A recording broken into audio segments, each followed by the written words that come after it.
afternoon. I'm Dejan Kovacevic of DK Pittsburgh Sports. He's Chris Halleck. We're from DK Pittsburgh Sports. We're going to start this whole thing over again. Ready? I'm going to count on 3. That was so bad.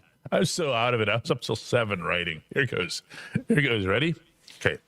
Yeah, maybe try with glasses. Try it with glasses, she says. That's the problem. All right. Whole new show. At the count of 3. Hi, guys. I'm Dejan Kovacevic of DK Pittsburgh Sports. He's Chris Halleck. Welcome to Double Shot of Steelers, presented by our friends at FanDuel. The day after the city rose up against the head coach and really against the Steelers' play, I don't think it was from the game. I don't think it was from the season. I think it was for the past half decade and change. I think that was just an expression of frustration that was too loud to be ignored. Chris, there's a part of me that's still like, I'm still shaking my head that it even happened. You know, it's true. Just because despite the number of fans that, you know, have been, whether it be on social media or it's not like this is the first time the Steelers have ever been booed on their own field. They've been booed before. We've seen fire Matt Canada chants and eventually that lead to something. We've seen frustration before, but never to this extent. Never to the extent of not just chanting for the head coach to be fired, but to boo. Like, I almost feel like booing Renegade was a bigger deal. Because that kind of precedes, or like, I feel like that's almost bigger in like the Steelers lore than Mike Tomlin. Just because like what's associated with Renegade and its start and where it stands in Steelers culture. I feel like that's a bigger deal. And they just were like, we don't care. It was almost like the angry teenager. You know they're angry, and you're going to try to do something to cheer them up, and that's just the wrong time to try to cheer up the angry teenager. And you just got anger back. Yeah. It was. That was. Yeah. Oh man. That was something. That was something. It really was. It was impressive, I thought, on the part of the city, on the season ticket holders. I've said this for years about the remarkably dwindling season ticket base of the baseball team here. That the ones who do stand up, the ones who do make their voices heard, there were protests, you might remember here, about a year ago through downtown and then carrying over to PNC Park. People on social media will comment however it is that they choose on these things, as if their opinion somehow supersedes that of the people in the seats. And I would say again and again and again, because these people would say, boycott, leave empty stadium. That doesn't do it. That doesn't do it. Mm-hmm. That doesn't bother them at all. You go into that stadium and say something, you're getting heard. You're getting heard. These people made sure that everybody understood what was happening and how they felt about it. And that makes a difference. I've made this case now for years and years, Chris, related to the Pirates. We saw Penguins fans, like you mentioned, they rose up, they chased Ron Hextall out as general manager. Yep. A group of Penguins fans started the chant about a year later to get rid of Matt Canada. Steelers fans caught on, and the rest is history, and so was Canada. Once you do this, there isn't a reverse point. There isn't a going back. You know, you're not going to see you could see the Steelers take care of these guys Sunday in Baltimore. Bet you never thought you'd be happy to see this helmet, huh? Look at, those guys. There's another game coming Sunday. Wow. That's, why do I have the Steelers going this way? Let's do this. Steelers are on the road, so they go on the left. Yeah, I'm not that big on on your right thing. Yeah, I'd rather see the logo, but I look at this as really a moment of what's the noun for cathartic? Catharticism? I don't even know if there is a noun for it. But it was cathartic. Catharsis? I don't know. Yeah. It might be catharsis, actually. Might want to look that one up. This is a pivotal point for this franchise. And I do have one part about this that I have enjoyed. And I mean flat out enjoyed. We're going to talk about that when we come back right after this.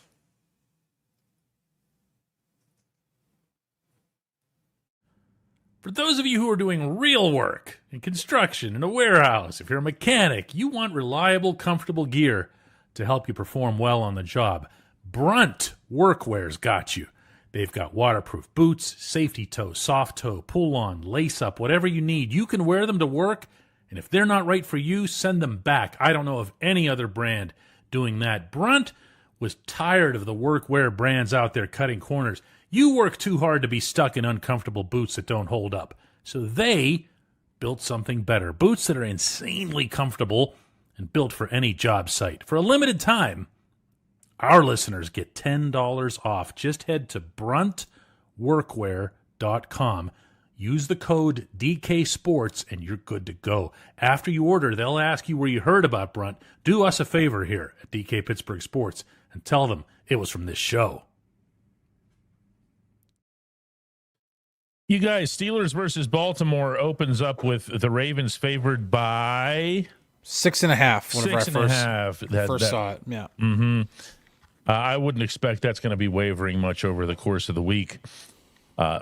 It's time to check out the latest odds, futures, and win totals for all NFL action on the FanDuel Sportsbook. If you think the Steelers are going to bounce back and be all inspirational and everything after this, lock in your bets today. Stranger things have happened. Not many, but they have happened.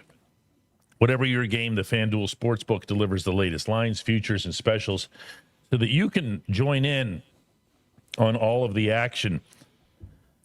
I do have one thing that I've enjoyed the day after all of this, and that is, and you guys are going to have to humor me and us here for a few minutes, but watching clips of these people who do not cover the Steelers, I often hear them referred to as national media as if they've somehow attained some sort of status. They have not. They just don't cover teams. They have different jobs than we do. They sit somewhere in a cubicle. They sit somewhere in a whatever. They don't actually cover the teams. They're not around the teams. And in this case, they're not here. They're not in Pittsburgh. So to comment on the reaction that the city had yesterday would require having any clue about what happened or why it happened. So today, and I usually don't get into names on these things, but I came across a clip that was probably about a minute and a half long, no longer than that. So it's not like I saw the whole show. This was Pat McAfee's show. And I guess he has Adam Schefter on as a guest on occasion. Yeah, pretty frequently. Okay, so he's on there, and they're talking about this. And McAfee's from here. He's from Plum. He went to Plum. Yeah, okay. And Schefter's talking about how the fans here, just how they love Tomlin and how there's a part of something related to this stupid non-streak that nobody here ever talks about, the non-losing streak. Nobody in this city, nobody in the city of Pittsburgh, the county of Allegheny, the region of Western Pennsylvania talks about Tomlin's non-losing streak. That is a thing for these people who do not cover the team. That is all it is. Let alone sitting around going, yeah, but it sure would be nice to keep that guy so that he can keep that streak going here. We all love that streak. You know, it's like, who has ever said this around here? What, do they think we're stupid? Do they think we just got an expansion team here or something? what is this? So anyway, so he's saying this, and McAfee's got a guest on, and when we have a guest on, when I've had guests on various shows, you're always kind to the guest, you respect the guest, you're not going to show them up, okay? So he doesn't say anything. Either he's been gone so long, he doesn't know either. I have no idea. But you see, then he says, and then he ends up going, they're never going to fire Tomlin. And then people take this as a report, as if he got some sort of hot exclusive. No. You think he picked up the phone and called Art Rooney today? Yeah. There's one guy who can make that decision. But that's also people. So I've been getting, that's how I found out to go look for this, because people were sending me stuff like, hey, does this look like this is real? This report that they're not going to fire Tomlin? And then I think at some point in the program, or at least in this segment that I saw, Schefter realizes that he screwed up by saying this. And he says, I mean, they're not going to fire him. It's not going to be like they're going to put out a press release that says the Steelers have relieved Mike Tomlin.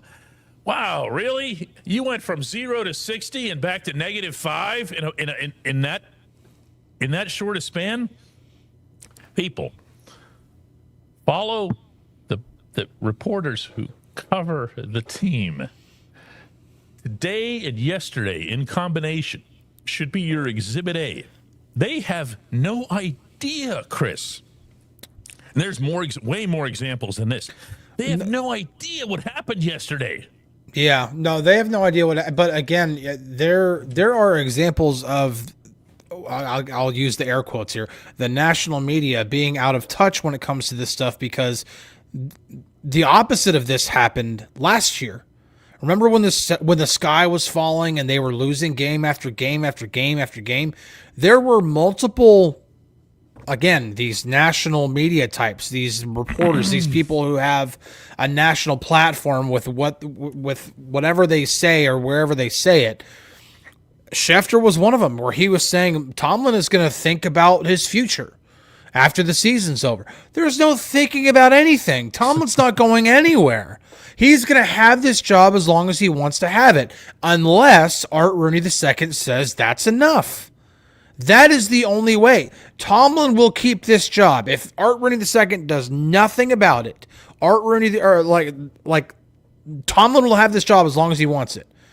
Rooney's got to be the one to pull the plug. Rooney's got to be the one to call him into his office and say, Mike, I appreciate everything you've done for this organization, but we're moving on. We're going in a different direction. That's the only way this is going to happen. And so when all that stuff was being talked about from the Schefters and the Florios and all these guys last year, I kept having to tell all you guys and everybody else who was on our app and everybody, it's nonsense. They don't know, and they don't know. And the thing is, right now, the only person who knows is Art Rooney himself. That's the only person who knows whether or not Mike Tomlin's going to be the coach next year. Yeah, to me, there's nothing to discuss there. I mean, this is one person's decision. Unless you're inside one person's brain, you don't know. Okay, so to me, the broader issue is just how out of touch. Oh, that's true. How out of touch these people are in general. Like LL here comes in and says they have an opinion just like you do. Okay, everyone's entitled to an opinion, but we're covering the team. We're here. We're around them every day. We're talking to them. We're talking to people who run them. We're talking to Art Rooney. Okay, I mean, just we're here. So their opinions and ours aren't exactly the same thing. Now, what they do is they talk to agents. Now, if you want to compare my opinion on something related to agents to theirs, I'm going to fall woefully short because I really don't enjoy talking to agents, so I don't. So these are not the same things. I don't know. Maybe LL doesn't know what we do for a living. Maybe he thinks he just flicked on, some random video with two dudes. Everybody has an opinion. Everybody has an opinion. I mean, it does not matter what your job is, what you do for a living or anything. Everybody has an opinion. How informed that opinion is completely different. We are literally I was in the building today. Like, We are in the building every single time the media is allowed to be in the building. And I don't recall seeing Schefter there at all. Like, at all. I've never seen him. That's what I'm saying. I've seen him at, I don't think he goes to games. I've never seen him. I've seen him at, like... I've never seen him in a locker room, never seen him in a game. No. I have no idea. I mean, again, what he does, he exists. Again, this isn't. I'm not picking on. This isn't about him. This isn't about McAfee. This isn't about whoever. This is a very general thing that there is a reaction now, and you can see it from the various, ESPNs and so forth, where they're going, "Whoa, the heck happened in Pittsburgh?" Like, That's not supposed to happen. Those people are sitting at home making up congratulations posters for the Steelers in case they get to 9 wins. Those dummies. That's my point here. It's like they totally went today. Like they just had to go, the heck was that? Everything we've been saying for years now about the city and its relationship with its head coach is wrong. That's what they have to do today. That's the point that I'm making here, and I can tell that a lot of people aren't getting it. I can't make it any clearer than that. Well, listen, like you had the one ESPN interview you've talked about in which they were just completely flabbergasted. They were interviewing me last year. Yeah, right. Oh, yeah, they were stunned when I said, no, people here want him to get fired. What? I can attest to that through my trips of going to the Senior Bowl, to the Combine, when there are so many. And listen, this is nothing against the Senior Bowl at all, but all you have to do is have a podcast to get credentialed for that. Pretty much, like you don't have to and maybe not even that. There are so many NFL fan types that end up being at the Senior Bowl talking with these players. And because Mike Tomlin is usually always on the field interacting with the players and everything, there's always these scrums with players. What was it like to get to talk with Mike Tomlin? And there's so much excitement about Tomlin being there. And it's funny because I'm sitting there thinking if any of these guys were Steelers fans, I'm afraid they'd start booing them. That's how I would view it. It's just a completely different dynamic through everybody else outside of Pittsburgh. Chris says that the national guys, and here again, they've not attained some status in their careers. The national guys cover every sport and every team. So how in the world can any of them say they're in the? They do not cover any team. They're sitting in a cubicle in Bristol, Connecticut. They're locked up like veal. Okay? And they get on their cell phones and they talk to agents. The end. This is what people have attached a status to. And this is exactly the point that I'm making here today, at least in this portion of the show. I promise I'll get into this. But CI says that most of the national media, again, nothing's been attained here, have never been in Pittsburgh, except for when Aaron Rodgers landed. There were a handful of extras. There was one NFL Network guy here when Rodgers. NFL Network. The guy Mark something from the Washington Post was up. Okay. Yeah. I think Garofalo from the NFL Network was here. Yeah, again, that's not covering the team. That's showing up for a single day. They were all gone on day 2. Okay. We had the place to ourselves almost immediately. So that's the only point that I wanted to make. I promise I'll move past it. But man, that one really gets me just watching that today. And even this one, Black and Gold, says the booing is getting national. It doesn't matter. I say this all the time too. Everyone says, well, what happens is we need to take this noise and make it national, or this thing. No, the only place that matters how the people feel is in Pittsburgh, Pennsylvania. Yeah. That's what causes the action that you're looking for, which is to have the coach fired. How does this play in Albuquerque, New Mexico doesn't influence a damn thing? how it plays here in Pittsburgh, Art Rooney's birthplace, hometown, the North Side, all that stuff. That makes an impression. That makes a difference. The Pittsburghers who were over there in those yellow seats yesterday, they made that difference. It doesn't matter if it goes national. It just doesn't. No, I would agree with that. This really is that is like you said. That is it's funny. I actually was walking out of the facility today, and when I showed up and when I was walking out, I was wondering if there were going to be any fans. Like the facility's obviously gated, so like you can't walk up to the front door, bang on the door, and say, "Hey, you guys better fight." But you can be on the opposite. Weird, actually. Yeah, but I almost kind of expected with the way the game played out last night and everything that went down.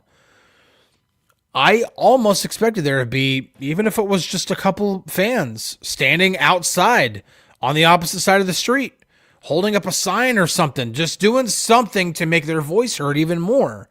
That would be stuff that means something to Art Rooney, for the fans to do what they did at the game last night. And if the next time they're home, which will be Monday night, in front of a national TV audience, but either way, it'll be on a Monday night against the Dolphins, in which they are honoring their Hall of Honor class.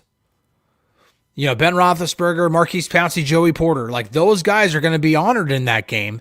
And if they put out another horrid performance like they did, and that's the time to do it again. That is going to be the time. That's going to be when fans will make their voices heard the most, for sure. Every once in a while, you see a comment in here that's just so strange. You have to put it up for no reason. Ryan says, Pittsburgh sports head said coaching isn't the problem. The players aren't any good. The hell is Pittsburgh sports head? No idea. You never know what's going to show up in here. Okay, what everybody wants to actually know, and they're all finding sideways ways to ask, is this actually going to happen? Are they going to fire him? Is this and whatever else? Okay, so we're going to take some of these from you, even though, the answer is, the correct answer in advance of all of these is that you're never going to see a day where Tomlin is just, flat out shown the door, get on out of here. They would try to work something out. They would talk to him. There would be a trade with another team. Would you approve this? Would you this and that with that team? And then that team goes and makes the approximate trade. You'd never pass up the opportunity for a very high draft pick. Oh, yeah. In this process. Yeah. So, and then at the same time, if you're the Rooneys and whoever, and you talk to Tomlin and you make it clear that he's not wanted here, you can have yourself a fairly amicable split, very similar to what the Penguins had with Mike Sullivan after he won 2 Stanley Cups with them. Kyle Dubas flew to meet him up at his home in Boston.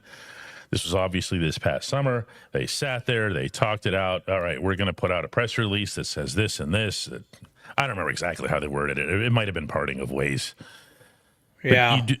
They tried to make it sound like it was mutual split. Yeah. And in this case, you don't even have to do that. You just say that he's been traded. And there's an understanding on our part as to why that would have happened. Mm-hmm. Meaning what exactly transpired. But the press release itself will just say, he's not here anymore, or we've traded him. That's actually what the press release would say. Yeah. So there's not going to be a firing, but there could come a point where Berg Sports Foot said the opposite. That's actually a really good comment. That's really good. Oh no, I love it. And as far as whether or not that action is going to come about, I'll tell you what, if you really pressed me up against the wall right now and forced me to give an answer as to how Art Rooney feels, I don't think he'd want to see a sequel of 2024. Okay, this team, he is. Rooney can be transactional when it comes to the Steelers. He can say things, and he did this after last year. Hey, we started out 10-3. He said that to us in that room. Remember? Mm-hmm. Yeah. We started out 10-3. And he it didn't matter to him how this or that went or how recent drafts have gone or any of that other stuff. We're 10-3. All right. Well, the team right now is, what are they, 6-6? Yep. Aren't they decimal points out of first place or something? Well, yeah. I mean, they're technically tied with the Ravens. So the only Yeah. the tiebreaker they're now down to with the Ravens is common games. Okay. They're down to that one.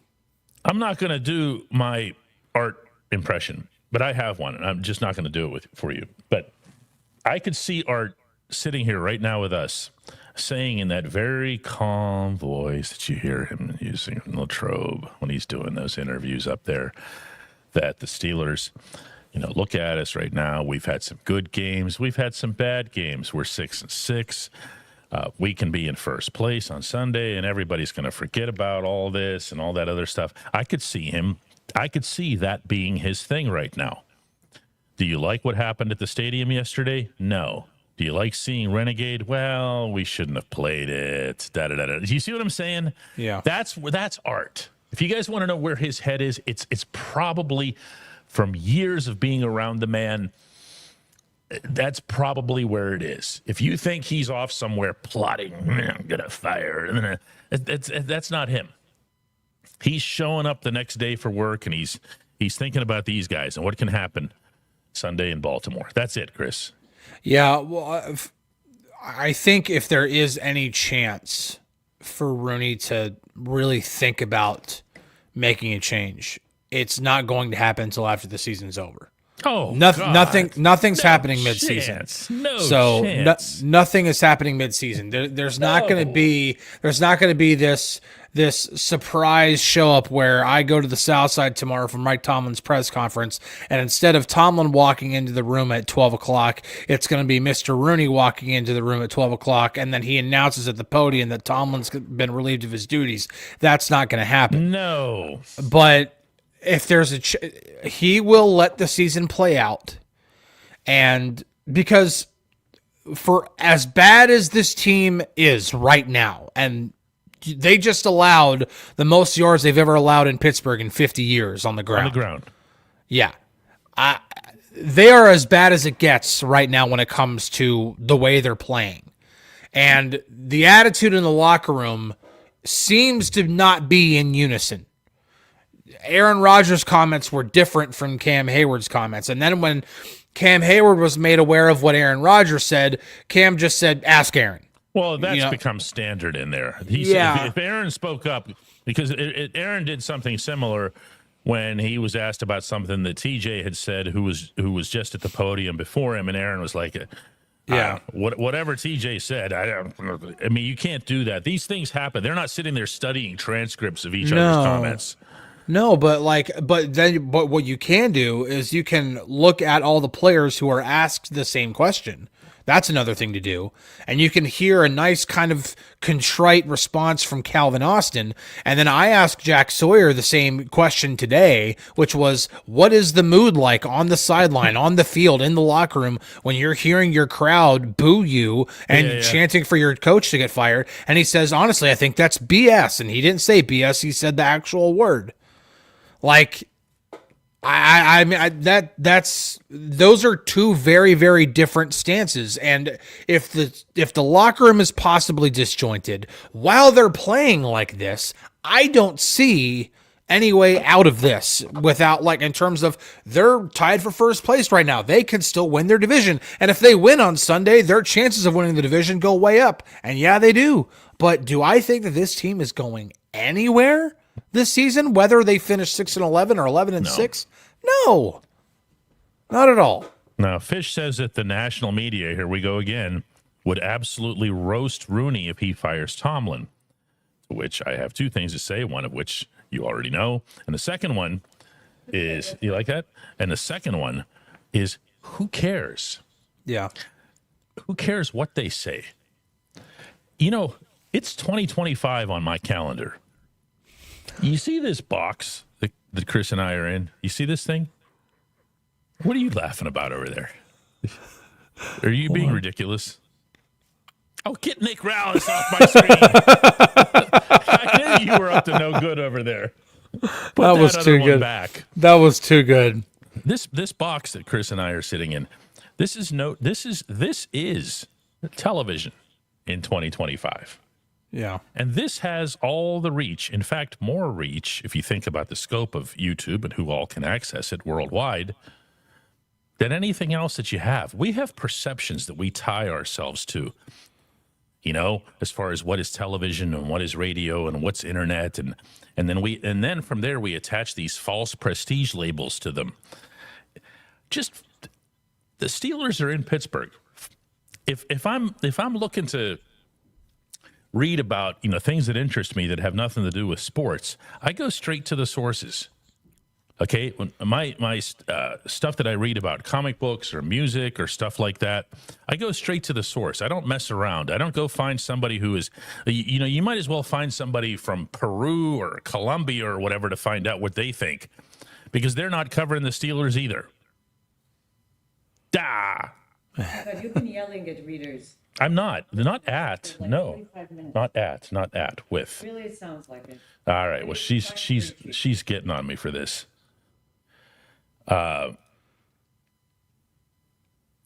I don't know what this means either. We're just going to skip past this stuff.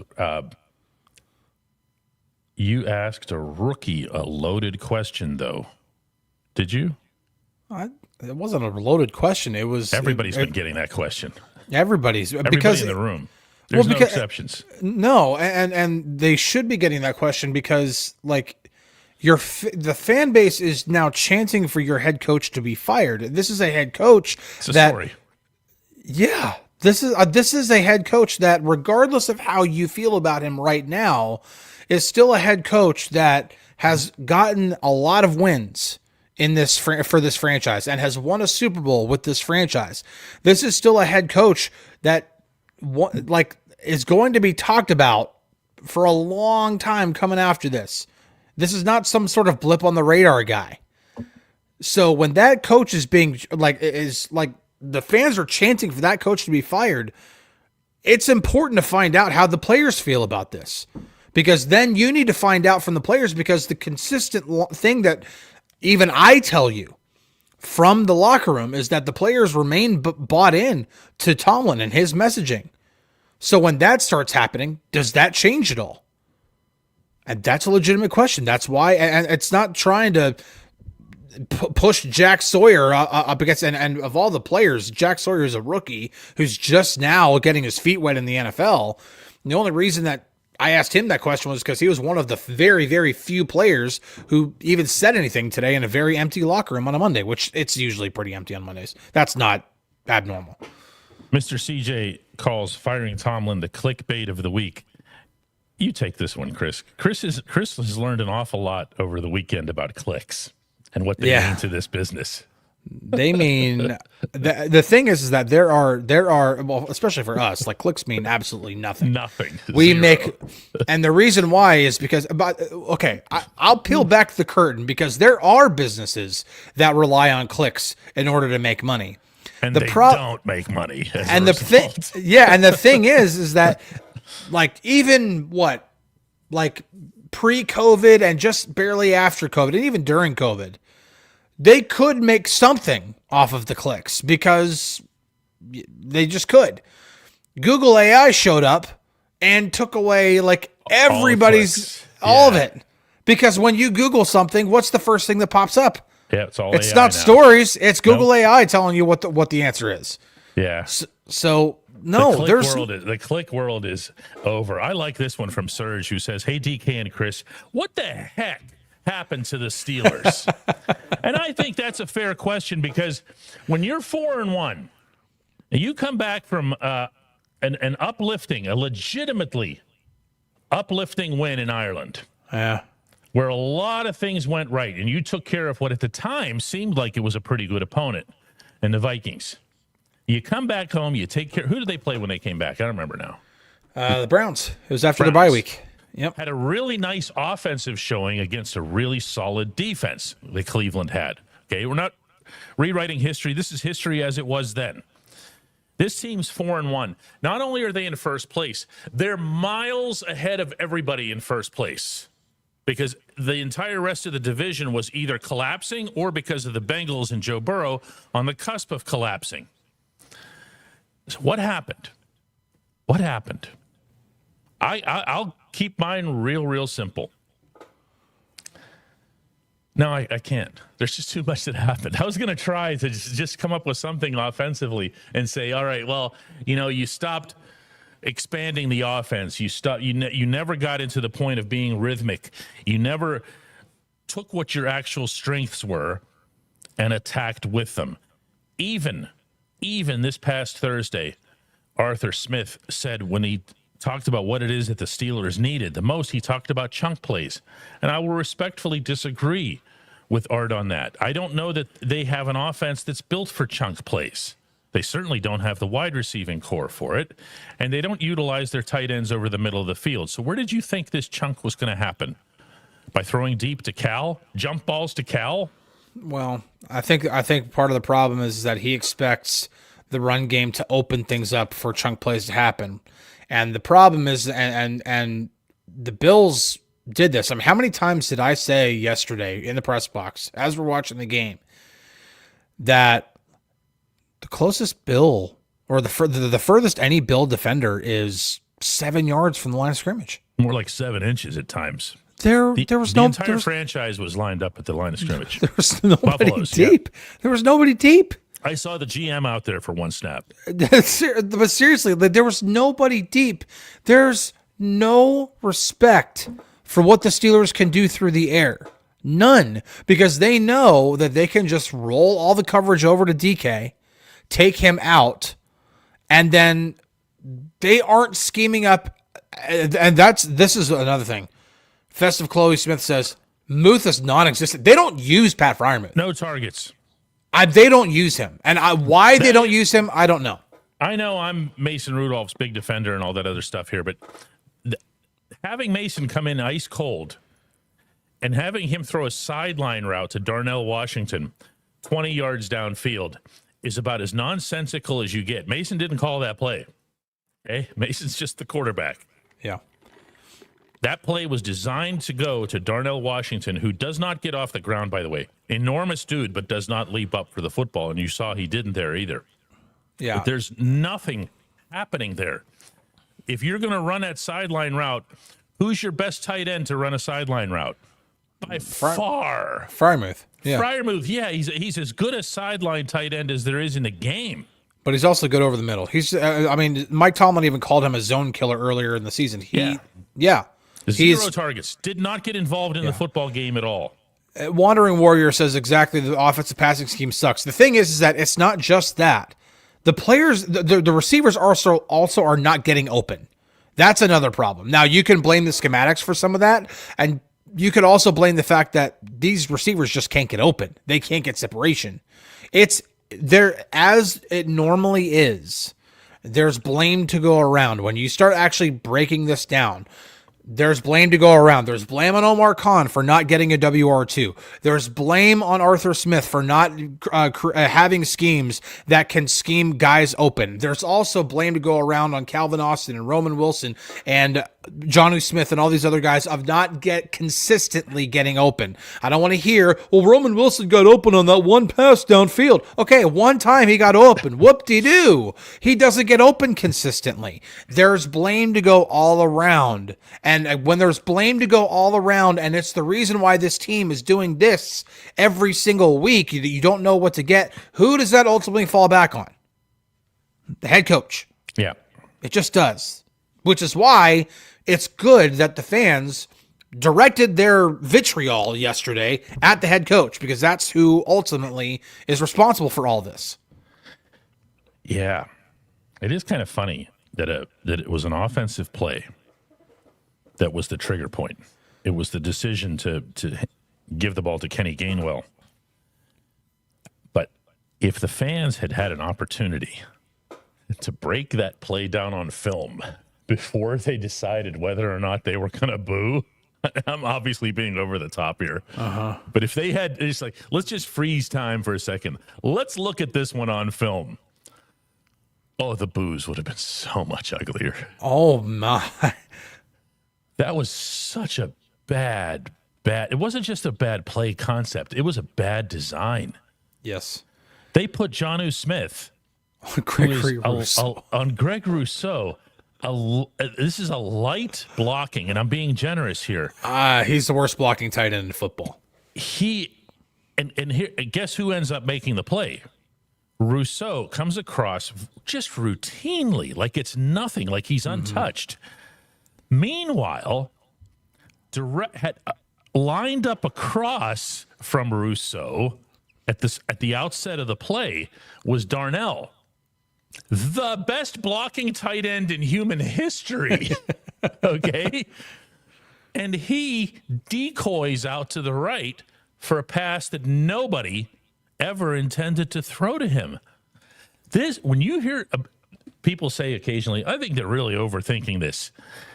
This is exhibit gold. Yeah, it really is. This is the elite standard of overthinking a play. It was, and now you're the fans, and you go, huh? Okay, all right, this is it, fellas. This is it, everybody. All right, ladies, ready? Here we go. And just boo the living hell out of everybody. Yeah. But yes, that ultimately goes to the head coach.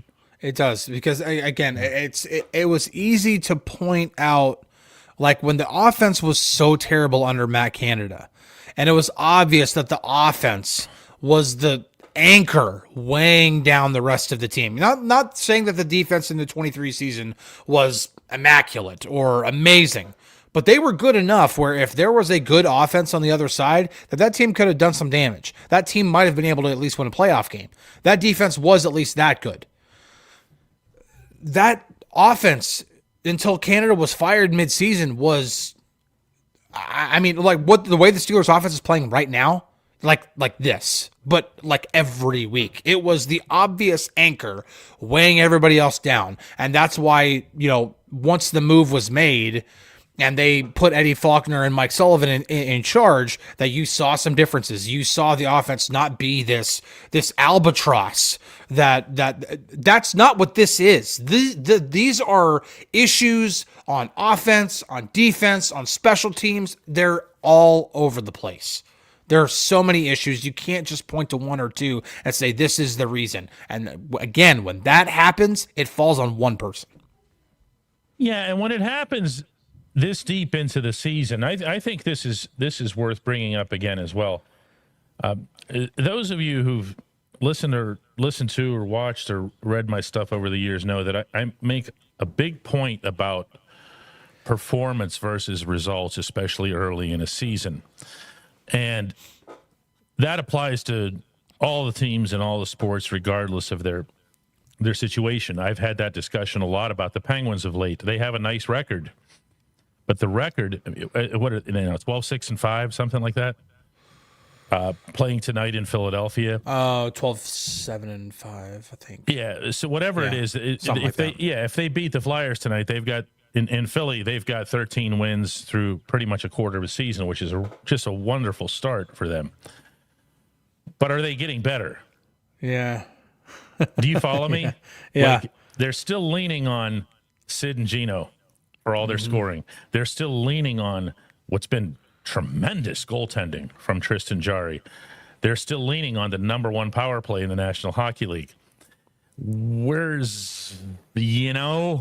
Yeah. Okay. That's kind of been the point that I've been making about the Steelers. And I did it a couple of times earlier this season that some people didn't like hearing, where I said, I don't even mind if they lose this weekend, but they need to take care of this defensive issue. Yeah. They need to take care of this from an offensive standpoint. And they didn't, and they haven't. Yeah. We saw a couple of occasions, Chris, over the course of this season where the Steelers would make some progress. In Dublin, I thought going against the Vikings, they were able to do some good things on the ground, oddly, without Jaylen Warren. But they were able to make things happen, and it looked like there was something happening there. It was good. They come home, they face Indianapolis when the Colts had the number one record in the league, and they really got after it defensively, and they're scratching and clawing and batting the football away and running back for touchdowns and all that other stuff. And you're thinking, all right, they've kind of settled this problem down. They have not progressed. No. Over the course of 12 games, they have not progressed as a football team in any capacity. They haven't gotten better. No, and to just to kind of capitalize on the hockey narrative, like all the stuff that DK just mentioned, talk about the power play, relying on the stars, like that stuff that's not sustainable. You cannot rely on having the number one power play in the league to consistently produce wins. You just can't. That's not the way hockey works. You have to have depth. You have to be able to have 5-on-5 possession. Yes, and everything. you have to be able to win in 5-on-5. That's why all the analytics and all the metrics point to 5-on-5 play. Because if you suck in 5-on-5 play, you're not going to consistently win games. You can have these streaks where the power play is just automatic. You can get only 3 power plays a night, which that's not that great. But you score all 3 times. That's not sustainable. You don't know. But in football, the things that you mentioned, the 2 games, the Vikings and the Colts, the 2 things the Steelers did in those games, what was different that helped lead to that? The Vikings game, it was number one on the defensive side. There were some differences, some wrinkles shown. But the thing that I think about with Dublin, you mentioned the run game, that was when they introduced the jumbo package with Spencer Anderson. Number 74 is eligible. We weren't hearing that for the first 3 weeks. They cheated. Yeah. So that was brand new information for the Vikings. They're like, whoa, we haven't seen this before, and they couldn't adjust. With the Colts, Tara Lawson said it after the game. I'm sure they were expecting a lot of single high because we're a single high team, and they didn't get it. Because they gave them a completely different look defensively, and it threw Daniel Jones for a loop. So it's been whenever they've thrown something that's not inherently what they've been doing at a team to throw them off. That's not sustainable. You can't just keep throwing these wild shifts in what you do, because then you're asking players to be executing something different every single week. You have to be able to do the things that you... In hockey, it's 5-on-5. How can you operate in your standard... Base. Your standard play, your standard base. In football, how can you operate within your typical offense and typical defense? The Steelers can't right now. And sorry, this is where soapbox off. Ken is here to throw me onto a separate soapbox, because he says, and I love this point, best thing we've gotten today, we don't know what we have if we don't use the middle of the field. You can apply that to all these things that I'm talking about. How you become better as a football team is you expand your horizons. You don't do it by living in your fears, by saying we're just going to throw little sideline routes. And you guys saw, if you watched the press conference yesterday, what Mike Tomlin's reaction was when I asked, why don't you throw to the middle of the field? He basically told me to go to hell. I mean, you saw it. Okay, yeah. He wanted no part of me or the question or whatever. He was like, ask the tough questions. What you get are 6-second answers. Yeah. Okay? We don't know what we have if we don't use the middle of the field. It was always incumbent on the head coach, more than anybody, to say, listen, it's week 4 or week 5. We need to become a better football team. He hasn't done this for years now. Okay, ever since post Ben, when he's actually had to coach instead of just handing Ben a football. He hasn't been able to say, what do we need to do to continue advancing as a football team? I'm going to throw deep, even if I can't throw deep. Yeah. Okay, I'm going to run the ball, even if I can't run the ball. I'm going to use all these tight ends, even if it looks like it's not a favorable formation for me to do that against. And the same applies to the defense. All that stuff that they did in Dublin, that was progress. They showed that they could look different ways. They had some injuries to deal with, obviously, especially at the safety position to follow. But they had different things that they were able to do. But everything was patchwork, Chris. Everything was, we have a problem here, so let's just do this. We have a problem, let's do that. It's never proactive. It's never, let's just become better as a football team. That's Heldon says, but there are defenders in the middle of the field. Always brings me back to Atlanta. They have safeties. Yeah. 2 of them, and they're really good. So you spend the entire day not throwing to an entire massive chunk of the field just so you can tip your cap to those guys? Come on. Yeah. Yeah. I think about what some of the other coaches have done throughout like recent years. I'm trying to use recent years here because I'm not trying to go back to. I think about what Ben Johnson is doing in Chicago and the work that he's done. He has taken a franchise that has just been middling around for God knows how long, like just doing nothing or just being completely terrible. And he has built a team that is now the number 1 seed, and he's done it in less than a season. This is Chicago. Yeah, Chicago Bears. Like this is they're the number 1 seed in the NFC. I think about when the Rams were going all in, and they won their Super Bowl for Aaron Donald and everything. And then there was all this talk about, well, the Rams are in a lot of trouble now because they are in cap hell. They gave away all their draft picks. Sean McVay immediately turned things around. The year that the Rams were supposed to be terrible, which was last year. No, 2 years ago. They had a winning record. And then last year, they took the eventual Super Bowl champions to the very limit in their own stadium, in the elements, in the heavy snow. If that game were played in LA, I'm not convinced the Eagles win. And then this year, here they are. Now, they just did lose to the Panthers yesterday, but the Panthers are 7-6 now, a lot better than people expected them to be. But the Rams are now sitting number 2 in the NFC. This is like McVay took a situation that, like, it was Boston Red Sox bad. Like, they have all these contracts. They have all this, like, they're so weighed down by everything. Turned it around like it's nothing. Mike Tomlin doesn't do this. And they've just been middling, and their answers to everything is, let's get this veteran who's past his prime. Let's get that veteran who's past his prime. I understand that franchise quarterbacks don't just grow on trees. You can't just go into the draft and say, you know what, first quarterback we see in the first round, we're taking him. That's when you draft a Kenny Pickett when he, shouldn't be drafted there, and that's what happens. But this is coming up here. Yeah, quite a bit here about the Rudolph interception, which was a big moment in the game. That's fair or not to him. I mean, he's out there for a handful of snaps, but that was a big thing. And Mason didn't like it. You could see his reaction coming off the field. I mean, he wasn't about to blame anybody else. That's not exactly his style. But I'll ask you this, Chris, since we had a really good view of that one, since it was right in front of us, the angle and the arc of the throw and where it was headed.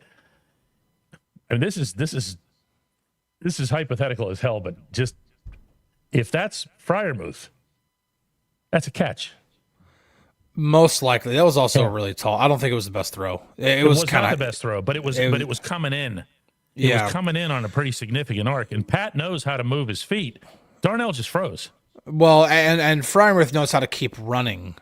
Like, that's the other problem, I think, is that Darnell, he's not the best route runner. He's just not. Like, he's not the most, he's 6'7", 311 pounds. Like, he's not the most nimble guy. He's an offensive tackle running around out there. Like, I want to say offensive tackle, I don't mean you should put him at an offensive tackle. I mean, he is as large as an offensive tackle running around. He's extremely athletic for his size, but he's not the most nimble guy. He doesn't run through routes consistently. And yeah, he isn't like the biggest jump ball guy. He could just get over, like when you see those fade routes to Darnell, it's just because a corner's on him and he's just that much bigger. Like, the corner's not climbing that tree. But yeah, that throw, yeah, it stands a better chance of being a catch if that's Pat instead of Darnell. Yeah. Now look, for sure, 100 times out of 100, Mason will tell you, I shouldn't have thrown the ball. There was just too many. There was too many white shirts there. Simple as that. The end. Nothing else to discuss. I'm just saying that independent of that, you don't send Darnell to the sideline. I don't even know if I've seen Darnell do those in practice very often. You know, not on the corner route. Not on the corner route. Yeah. It's Pat. It's Pat all the time. And yet you go into you have Pat out there, 0 targets, 17 snaps. On the other side of the ball, Sam Gale, who's been in a mood here today, by the way, all caps, real angry Sam. Derek Harmon was out. Yeah, I think we kind of noticed. Yeah. Harmon's credibility and credentials just went through the roof this weekend, my friends. No, seriously, because when you think about when Harmon missed, what was the first 3 games of the season or 2 games of the season? And yeah, it was the first 2 games of the season. They couldn't stop the run against the Jets and the Seahawks. And then they go against the Patriots, and it got a lot better when Harmon got in. And it got a lot better when they played the Vikings. And now he's back out because of an injury, and the Bills put up 249 on the ground. So, yeah, I think Derek Harmon matters. But also, your defensive scheme or your defensive line should not be that reliant on one player. It just should not, especially a rookie. I'm not taking anything away from Derek Harmon. I think he has shown enough as a rookie where you're like, that's where I sit right now. I'm thinking that's going to end up being a really good first round pick. I'm not saying he's going to turn into an all-pro or anything like that, but I think he's projecting toward being a very good use of a first round pick. But your defensive line cannot be that reliant on that player. It just cannot. Then there are major flaws within the system if that's the case. Greg says, appreciate you asking the question, DK. This culture that only Steelers fans have, where they think we're going into that room to represent their anger or something. Craig, I appreciate that you're trying to be nice. That's just the job. The job isn't to go in there and make them uncomfortable or wag a finger in their faces or whatever you see on some cheesy HBO afternoon film, the way they depict the media. That's not real life. Yeah. We have content, and we're asking questions relative to that content. Part of my column today was, a big part of it was the not using the middle of the field. I asked Tomlin that question, not so that I could make him feel uncomfortable or ask the tough questions or anything, just because I needed his answer, because I didn't have it. I didn't know the answer. I didn't know if they're deliberately avoiding the field. That's why I asked the exact same question a few minutes later of Aaron Rodgers. Yeah. Not to make him uncomfortable, because I'm trying to find out, are you avoiding the middle of the field? Not for confrontational purposes and not so I can get an attaboy on social media. But that's that culture now. I saw Trey Essex, the former offensive lineman, on social say, do better, Pittsburgh media. What the hell does that even mean? Yeah. We literally... What does that even mean? Do better what? To make him uncomfortable? I don't know. It's not the job. You just don't understand the job. Do you not think the questions were asked that made him uncomfortable? Did you not hear Tomlin being forced to address getting booed in his home stadium?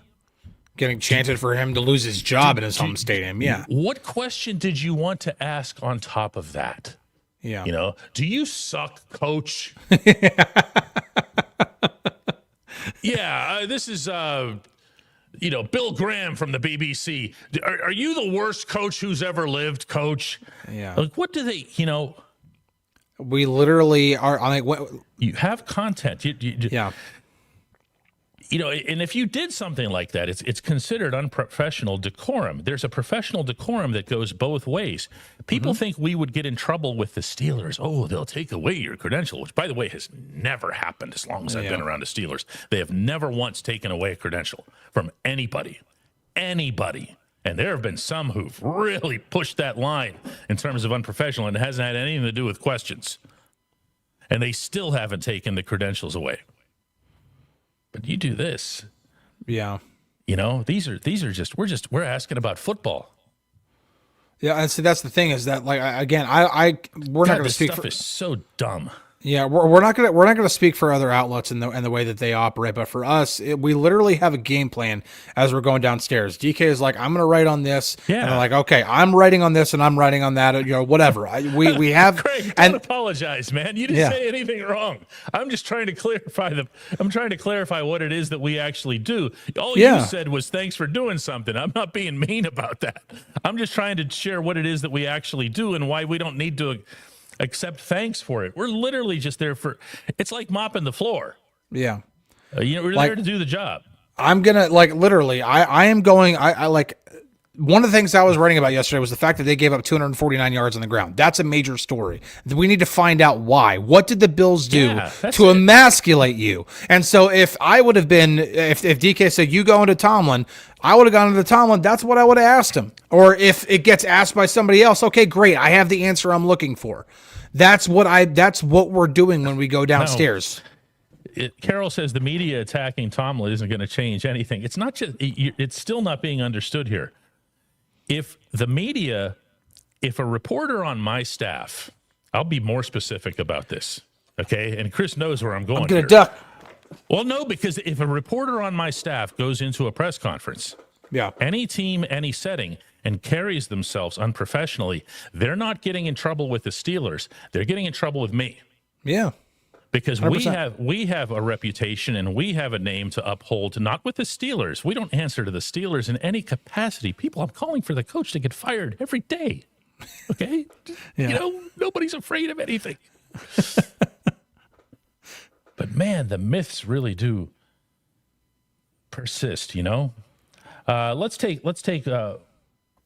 Let's take one more, since this subject has come up quite a bit here. Jester says, how accessible is Mr. Rooney to you guys? I'll let you go first, Chris, and I'll answer myself. So there are, let's see, he does availabilities twice a year that I can think of. The first time is right after the season. Actual media, not people employed by the Steelers. Correct, with actual media. People, right. Where he will, it's always at the end of the season, usually near the end of January, and either DK or myself will be, and only one of us will be in there. It's usually one person per outlet will be in there for the thing. Yes. Yeah. Somebody from our outlet is always invited, Yep. and either Chris or I will represent. Before that, Dale Lawley did that. Correct. There's that, and then he speaks again at the owners' meetings. At the conclusion of the owners' meetings, once all the owners have voted on everything, and you Chris get to will be there in person, face to face. Yes, I go there. I will ask him any questions. He will give any answers on rule changes and this time, even this is when all the pursuit about Aaron Rodgers was being talked about. So he was being asked about that. And so there's those two times, but then throughout the season, he's around. He walks around. He's not, keeps himself locked up in his office or anything. You walk past him in the cafeteria. You walk past him during practice, and hi, how you doing, Mr. Rooney? And you have a little chit chat, stuff like that. So he's not like off. Like, does he exist still? Like, I don't know. No, it's not anything like that. I'll in my part of this, I'll take the off the record stuff and things like that. He's visible pretty much every day. He's there at the practice facility.